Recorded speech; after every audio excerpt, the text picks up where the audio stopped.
I'm in the Torres Strait, near Papue New Guinea, on a small deserted island where there's little sign of food, water or wildlife. There's a larger island which promises more resources, but getting there means crossing a tidal channel full of sharks. Well, this is this bit of sand that I want to use to get across the other island. Thing is, look, there's sharks like this one here. All in this water, I'm seeing loads of these. And that's what I want to watch out for. This strait is a natural funnel for the shark's prey, which is why they're everywhere here. Before crossing, I have to take precautions. Okay, let's get some sort of stick before we do this, come on. The driftwood pole will provide me with some protection. We're going to need this just to help us in the wind as well, with this current. Let's get into this. It's a tricky crossing of about 200 yards to the other island. The tide is on the turn, and I don't want to be trapped midstream in fast-rising waters. I need you to stick really close to me on this. Good positive steps, just get across it, all right? I need you to help me keep an eye out, though. Some shark attacks occur in as little as 2 feet of water. Not far south of here in 2006, a woman was attacked and killed by 3 sharks in waist-deep water, only 15 yards from the beach. What's that? So the shot past my legs there. Go on, need to speed up, get moving. Sharks lock onto the electromagnetic fields that all living creatures produce. The longer I'm in the water, the more likely I'll be detected. We're over halfway. Come on, stick with me, we can make this. Less than 100 yards to go to safety, but suddenly there's something between me and the shore. Oh, look, we've got a shark here. Just there. Okay, stand still, don't move. Stop panicking and thrashing around. Sends out a signal that you're vulnerable and you're potential prey. Best off just standing your ground and letting them swim by. But I'm in danger of being surrounded. 2 of them. Stay still, hold your nerve.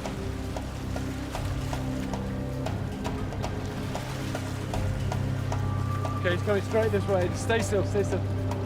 There's an 8-footer coming straight for me. This is no time to panic.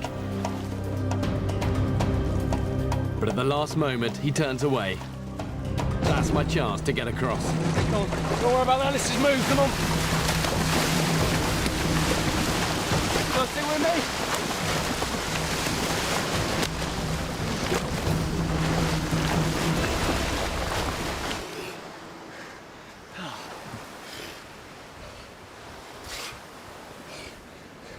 Longer and harder work than I thought.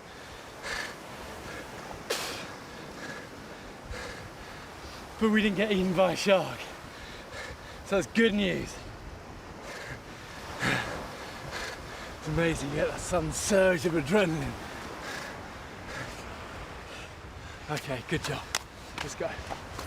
Survival is about balancing risks with benefits, so that crossing will be worth it if this island offers more resources.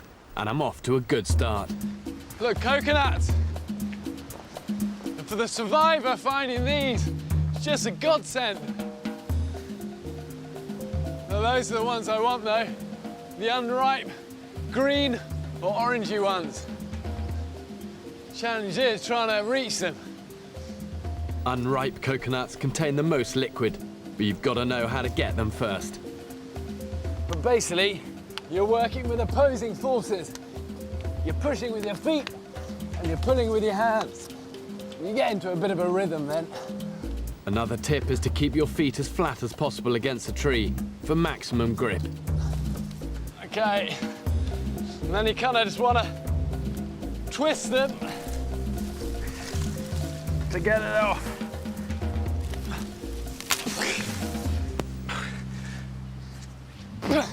Getting the coconut down is just the first step. Now to get it open. Go for the bottom of it. Slowly cut your way into it. The aim is to cut a triangular shape in the husk and expose the nut inside. And once you've got a good pyramid shape, you then take the top of the nut off.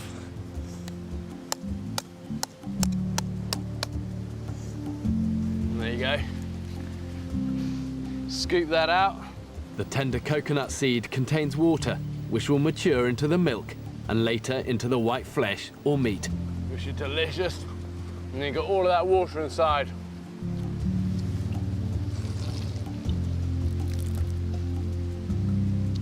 Wow. A good-sized coconut holds at least a litre of water. It contains more electrolytes than a sports drink and more potassium than a banana. Okay, come on. This island is very different from the first. The interior is thick and overgrown, making progress slow. But this jungle offers much more in the way of survival resources. These banana trees hold masses of moisture in them. It's just getting to it though. One way is just to take off a section of bamboo. Like this, it's hollow. Sharpen one end. Put that straight in there. And that will be like a tap then. Let the moisture come out of there. In the tropics, it's a constant battle to stave off the slow physical decline caused by dehydration. You can see how wet that is already. What's underneath? And just leave it. Okay. With a sustainable water resource in place, it's time to concentrate on my next priority and look for a place to make camp. Look, this will do under here. Under this tree, you've got good natural shelter and also good visibility out to sea still. You know, I don't really want to be in the jungle. That's where all the creepy crawlies and the snakes are going to be. Try and sling up a bit of a hammock under here. Okay. This tropical climate supports a wide variety of flora that I can use as building materials for my camp. And what doesn't grow here is often washed up by the sea.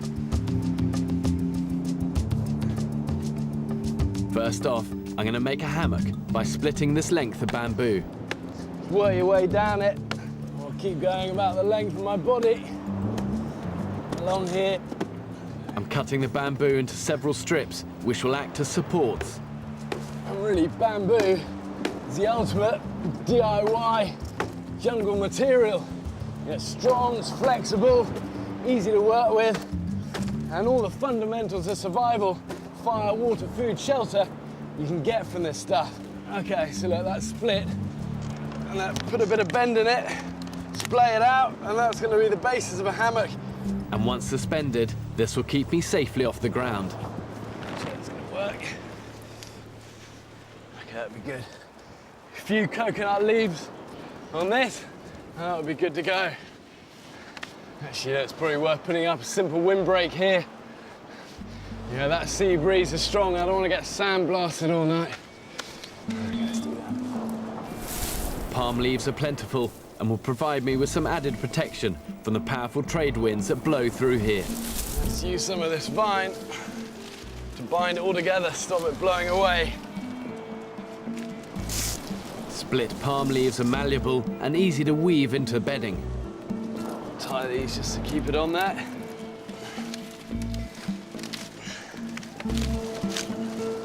Okay, so I'm off the ground. Got a little bit of bedding as well. Good, shelter done. Now for my next survival priority, food. Stinking bit of fish carcass. Like when it just been munched by a shark, and then the carcass taken by the birds, dumped here or just washed up in the high tide. But a carcass like this is useful, full of bones that I can then make into a fishing hook. Island survival is all about ingenuity, turning the useless into the useful. Really sharp point to that. Attaching this sharp bone to a piece of carved bamboo with paracord makes an improvised hook. And with that, there's a chance of catching fresh fish. And then what you're left with is that. Load more line, and then let's go fishing. But first I need some live bait. And there's one quick way to get a sardine from these shallows. Look, Here we go. Throwing rocks into the water sends out shock waves, which stun but don't kill my bait fish. Okay, just put this little sardine on the hook. And then we'll get it in. Okay, let's get this guy out. The waters around here are rich with sea life. Everything from 2-inch sardines to 20-foot sharks. Catching anything requires patience, but this is useful thinking time. And the brain is the most useful survival tool of them all. And yeah, this is a nice time of the day for me. The heat's gone out of the sun. And I've got time just to think things through and come up with a plan for tomorrow. There's an old Torres Island saying that the sea will provide, but at the moment, it's not providing for me.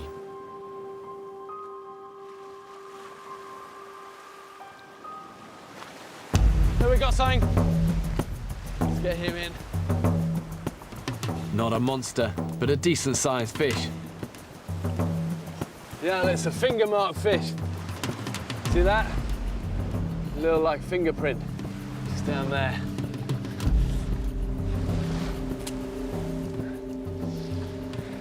Good. We've got supper at last. I need fire to cook, and there's no shortage of fire lighting materials. Just these coconut husks. Always make good tinder. Fluff it up as much as you can.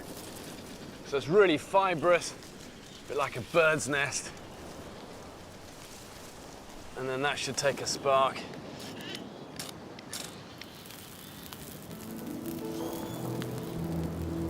In the past, islanders in the Torres Strait would perform fire dances to thank the gods for the gift of fire. Here, it's as essential to life as water and air. Okay, this should be cooked now. Fresh fish, the best possible proof that in the end the sea does provide. The one thing the sea doesn't have any shortage of is supplies. It's just not always easy getting to them. But for the desert island survivor, the key is making the sea your best friend. In any survival situation, desperate times sometimes call for desperate measures. See if we can grab him actually when he comes through. Get that, we won't need to eat for a week.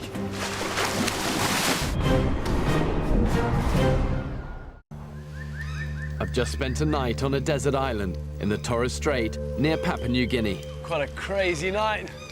With all of those birds going non-stop in this tree. It's like living inside an aviary. So I'm just using a bit of this cuttlefish just to sharpen my knife again.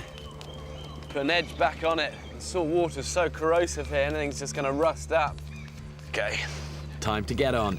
A new day means a new round in the endless cycle of desert island survival.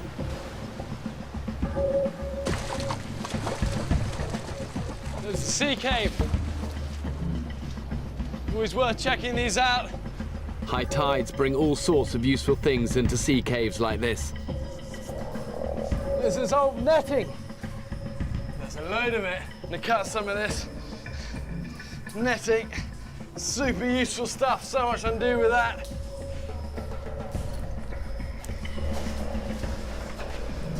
I'm gonna see if this cave leads through to the other side of the island. There's water in here, which means this cave floods at high tide, and I don't want to get trapped. But now, I've got clear daylight to follow. There's an exit out here.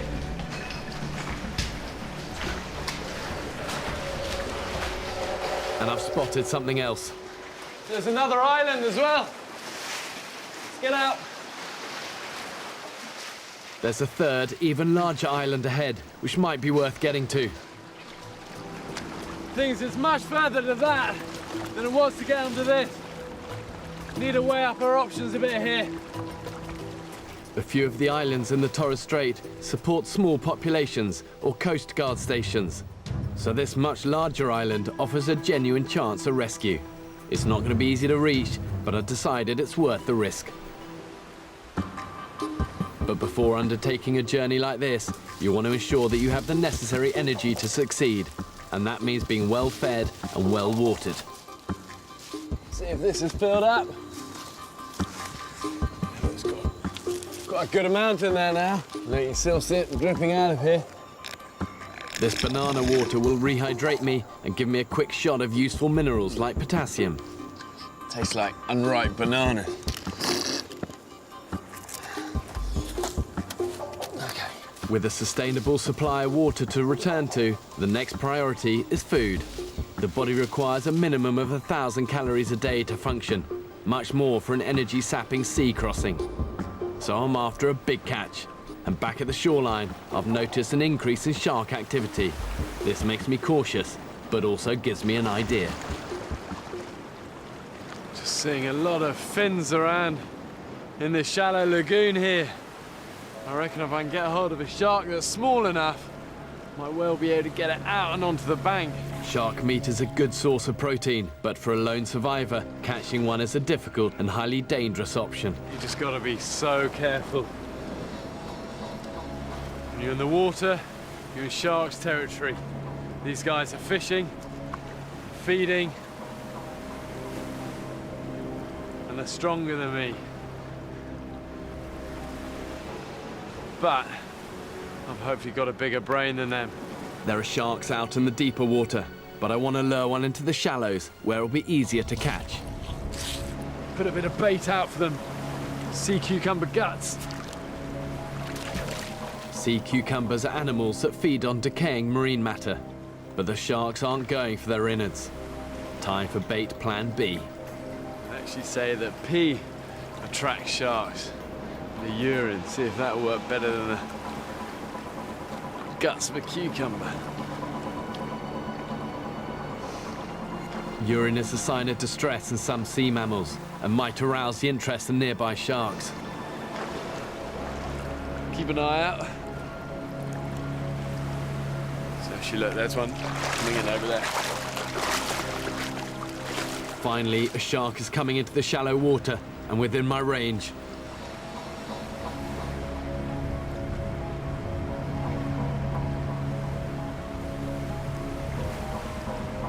Just hold your ground.